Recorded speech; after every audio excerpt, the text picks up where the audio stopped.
CNN, fake news, a threat to freedom, right? Wrong.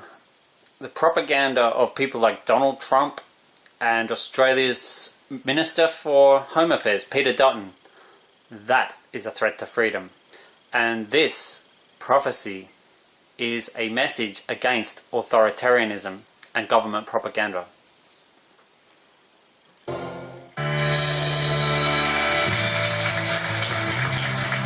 Even in a wild and turbulent year like last year, nothing shocked the nation like August 2017 in Charlottesville, Virginia.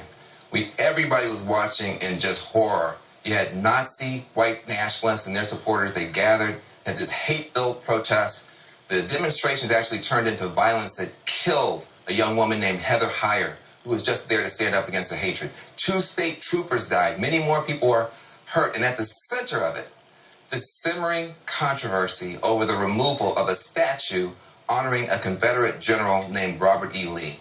Now, President Trump made it worse. Instead of condemning the white supremacists, he actually tried to defend people on both sides, whatever that means. Now, Charlottesville has just kind of become a slogan, but it's still a real place with real people. And sometimes the best place to have a real conversation is when you're driving someplace. So I went there and got a van. That's right, got a van. And I picked up some conservatives and a liberal. Take a look at what happened next. Charlottesville. Here we go.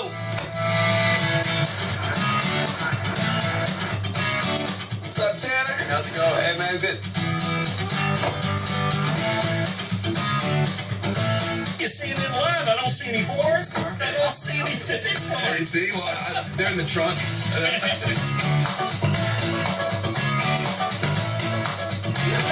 Hey, listen, they don't have good sense of seeing. They let anybody try.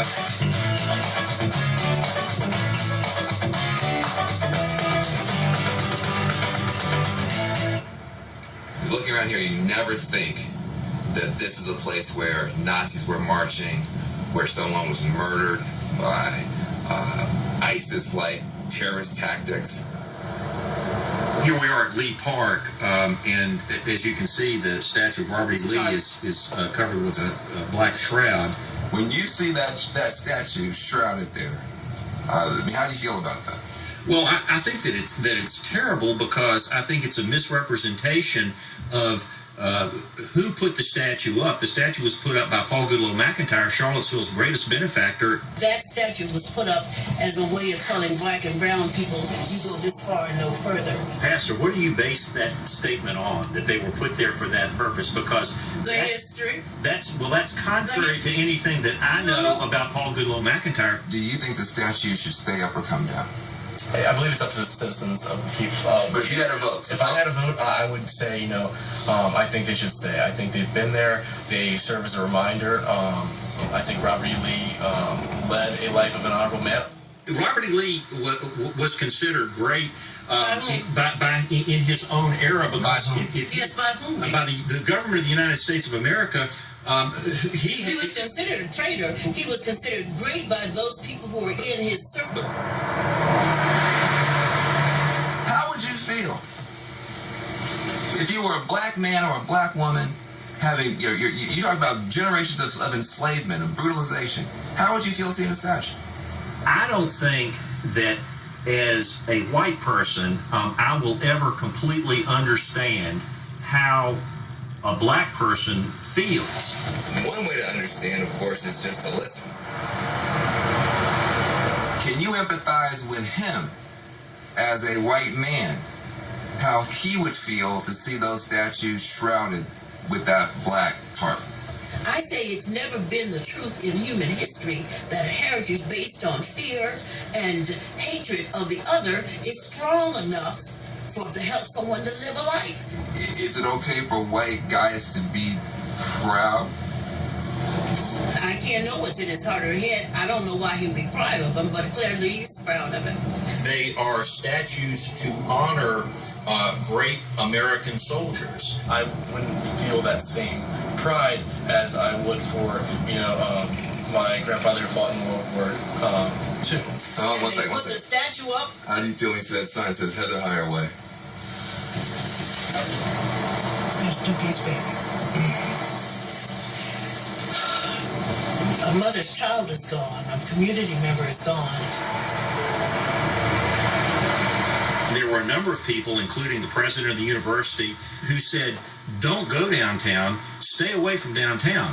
And it was the concept of, if a tree falls in the woods and no one is there, does it make any noise? Somebody might mistake you as saying it was Heather Heyer's fault for coming down here. You don't feel that way, do you?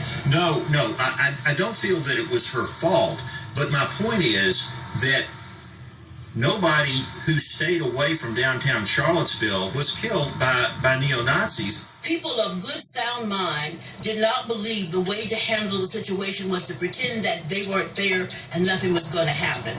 You are a young white male who's a conservative, and you are seeing in your own peer group people being pulled to some of these very atrocious ideas.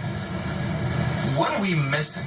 They interpreted or misinterpreted Trump's message to something that they identified with, and I think they have infiltrated and co-opted the Republican Party as their platform to spread their hate, and I think we have done a bad job of telling them that they cannot do that. Trump himself sometimes says and does things that seem to be giving aid and comfort to some of these very negative elements. President Donald Trump, I voted for him when he didn't unequivocally condemn the Nazis in Charlottesville. That was very upsetting to me. What good is it going to do to take these statues down?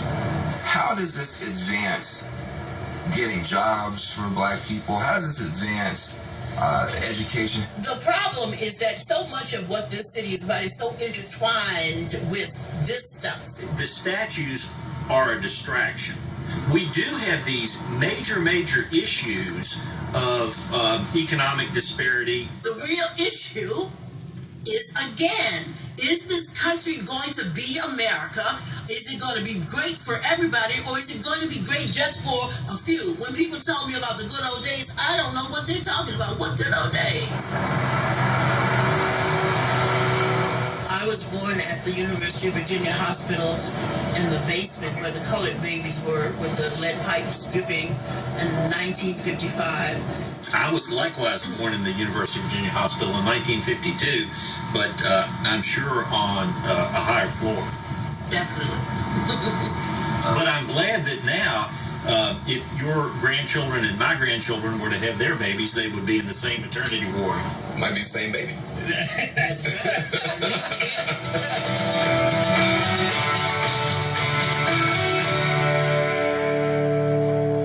Even when we disagree, we should at least try to understand each other. And on this show, we're going to keep trying to do just that. Now, let's end on some good news. My mother is able to watch this show tonight, and that's something of a miracle. She's in her 70s. She's very sick with multiple sclerosis. You know, and her health just nosedived this time last week. She was in the hospital. She was surviving, but thanks only to a feeding tube. So, you know, my family's a lot like your family. You know, we have all our ups and downs and crazy stuff. But last week, everybody came together. We put all the divisions to one side. And in person or in prayer, we showed up. And guess what? They took the tube out, and my mama went home this week. So, you know, it got me thinking. Thank you. You know, it got me thinking, though. You know, it's so sad. Politics has just torn apart so many American families. So I am giving you my first Van Jones Show challenge. I want you to reach out to one estranged family member. Now, not some scary person who may hurt you. I mean, just somebody you haven't been getting along with, and tell them one thing you love and appreciate about them. Just one thing and let it go. Who knows? You just might get a miracle in your family too. I hope so. This is Van Jones. This is the Van Jones Show. Thank you for being here. See you next time. Peace and love for one another.